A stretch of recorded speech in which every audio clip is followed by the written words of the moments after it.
And finally, the very existence of this work combats some of the fears about Arab immigration, some of the misconceptions in American society that Arab immigration is something new and a problem. And I think we've seen this after September 11th. To point out to people, to readers, especially high school readers, college readers, that there was a community living near the World Trade Center in that area, Lower Manhattan, 100 years ago, which was very pro-American, which was multicultural, of different religions, and actually it has no trace of that community today, precisely because they were so successful in assimilating to American culture. I think that those are important messages. So as I said, I put the work online several years ago, and that led, 2 years ago, I was offered to be, just out of sort of a fluke, to be on a satellite network, ART, Arab Radio and Television Satellite Network, to talk on a public access show for Arab Americans to talk about this project and the novel. And through that, I met the nieces and nephews of Rihani, May Rihani, Ramzi Rihani, who run this nonprofit in Maryland. And we decided that the 100th anniversary of the first Arab American novel was something really too significant to just let go by without any sort of commemoration. So the handout that I've distributed describes some of the activities that we planned.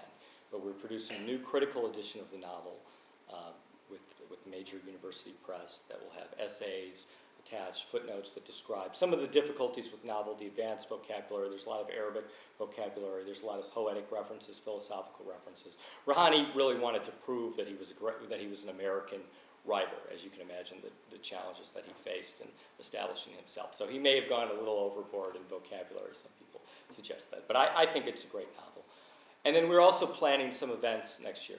We have an event planned at the Library of Congress in the spring. The Library of Congress actually is the only institution outside of Lebanon to hold the papers of Rihani. So that will be sort of the official government commemoration of this. And then we'll also probably have a summer gathering of Arab Americans and ambassadors and other figures, a dinner to commemorate this and to launch our new editions and some of the things that we planned. And finally, an attempt to distribute this through schools, to high schools and colleges, to encourage professors and teachers to teach this novel in the anniversary year. So if any of you would like to encourage high school teachers that you know, or if you'd like to use this in your curriculum, please give me your email or go to the website and you can sign up for email updates. But I do hope that you take a chance to read the novel. As I said, it's online at present, and there will be a new edition available at some point, probably toward the end of next year. So thank you very much.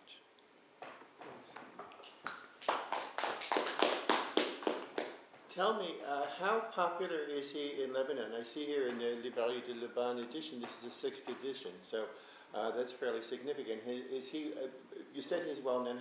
How well-known and popular? Is he considered as a Lebanese writer, or is he considered as an American writer? Well, and this is the key point.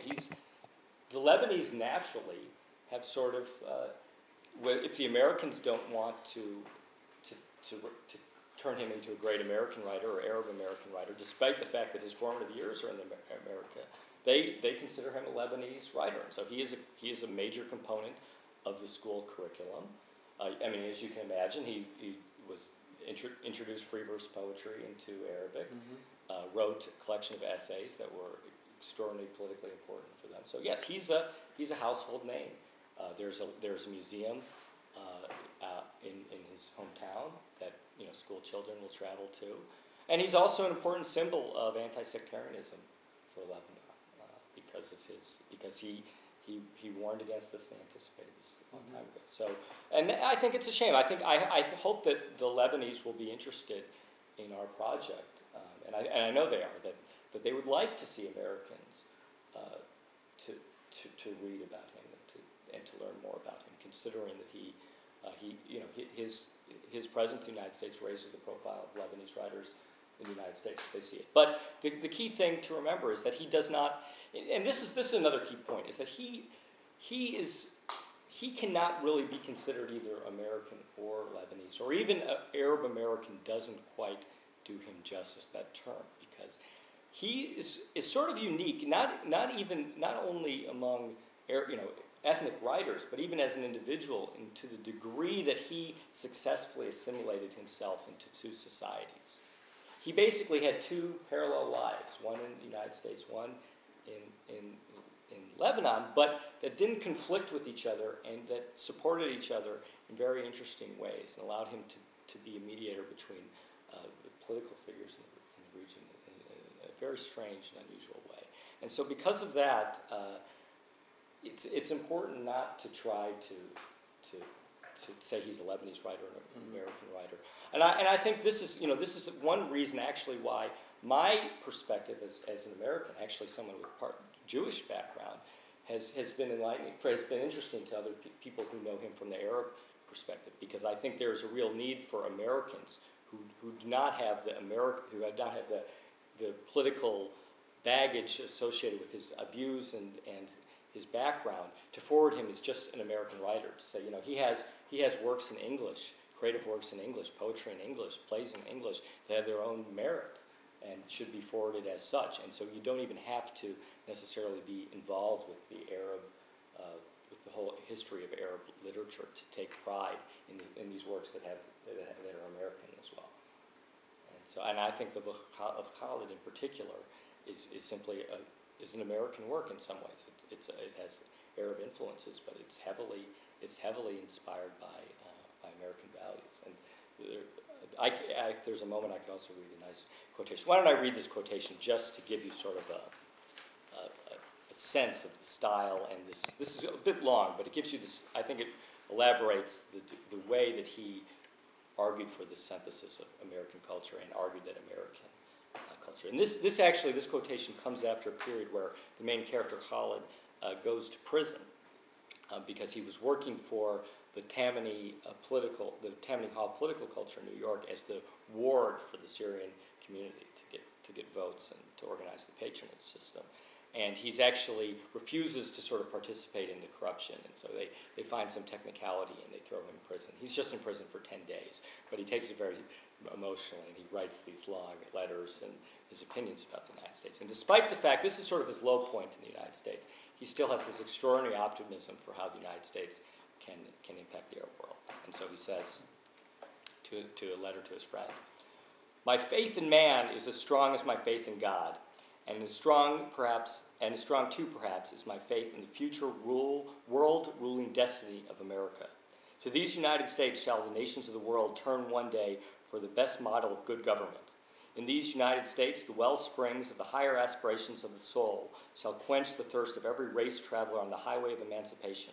And from these United States, the sun and moon of a great faith and a great art will rise upon mankind.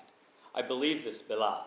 I am willing to go on the witness stand to swear to it. In this new world, the higher supermans shall rise. And he shall not be of the tribe of the overmen of the present age, of the beautiful blonde beast of Zarathustra, who would riddle mankind as they would riddle wheat or flour, nor of the political moralists who would reform the world as they would a parish. From his transcendental height, the Superman of America shall ray forth in every direction the divine light, which shall mellow and purify the spirit of nations and strengthen and sweeten the spirit of men. In this new world, I tell you, he shall be born, but he shall not be an American in the democratic sense. He shall be nor of the old world nor of the new. He shall be, my brothers, of both. And in him shall be reincarnated the Asiatic spirit of origination, of poesy and prophecy, and the European spirit of art, and the American spirit of invention. The nation that leads the world today in material progress shall lead it too in the future, in the higher things of the mind and soul. And when you reach that height, O beloved America, you will be far from the majority rule, and Iblis, and Jahannam, and you will then conquer those enormous mud megatheriums of which Carlyle makes loud mention." I hear Uncle Walt. Yes, and also there's this passage, and some of this actually reminds many critics of Sartre Resartus, of Carlyle, Sartre Resartus, and that's something that's important to understand about this work. Is there's a satirical element to this. This character, in sort of the extremes to which he praises America, and sort of some of the ridiculous ways that he tries to implant his ideas on the Middle East. His idealism may go too far, and that's somewhat autobiographical as well. I think Rihani realizes the interesting situation he is as being the only person in the world who can really give this message. So it's important to realize that some of it is tongue-in-cheek, and some critics may find that a little plodding, but that only makes it a little bit more subtle. And at the heart, it's clear from all of his writings that he felt that the United States political system did have important lessons for the Arabs. And then, in addition, he felt that this sort of materialism of the United States that he criticized, and also its economic structure to some degree, which he criticized, could be tempered by some of the spiritual wisdom of the Middle East. Now that enters into this whole Orientalism dynamic, which has now Wael Hassan, professor, has just written a piece on this at University of Illinois, contemplating how Rouhani fits into the Orientalist of Said's Orientalist dynamic. It's a little complicated. I won't go into it, but he says he subverts it in some ways, but also he's forced to assert it as well. So. Your opening question about how this has been kind of forgotten, this novel and whatnot. Most of my own research has been on the North American master poets and writers, and Khalid in particular. So in the same group, and in some ways, I remember thinking the same thing. Why don't more people read this? Right. It does strike me as sort of. There are probably several reasons. One of which, just plain and simply, is. I think a lot of the literature, the same with Naim's stuff, and even Gibran's, although it's still popular. A lot of it just feels kind of dated, I think, to readers today. So that may be part of it. But putting that aside. The other thing that does strike me is you mentioned that he had gotten here before, and indeed he did arrive here before most of the math jars, before Naima and Gibran and Abu Mabi and the others. And importantly, slightly before Nasib Rida as well, who was in New York and organizing things. And maybe you can tell me, because I just have a very dim memory that somewhere probably in Naima's autobiography, or maybe something Gibran wrote, that there was some, Ameen Rihani never really joined Arabi Al-Alami at the Penn Bond, or whatever it is called in English, and there was some friction, as I recall. Well, Irfan Shahid, Irfan Shahid told me, and you can obviously, there's probably personal issues. Yeah, and there were. I'm sure if you went through letters of people, you could get a better sense.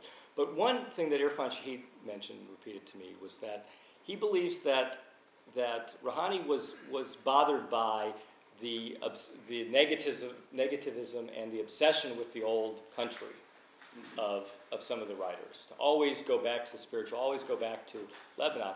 Well, Rouhani really embraced America, despite the fact that he ended up spending much of his life in the region.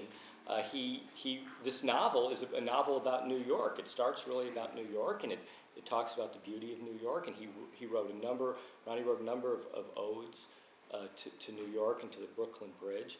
And so I think that's one thing. And the other thing is I think he had gone beyond them. They looked to him as sort of a father figure. Gibran, it's clear, Suhail Bushrui has said the Prophet, which is certainly not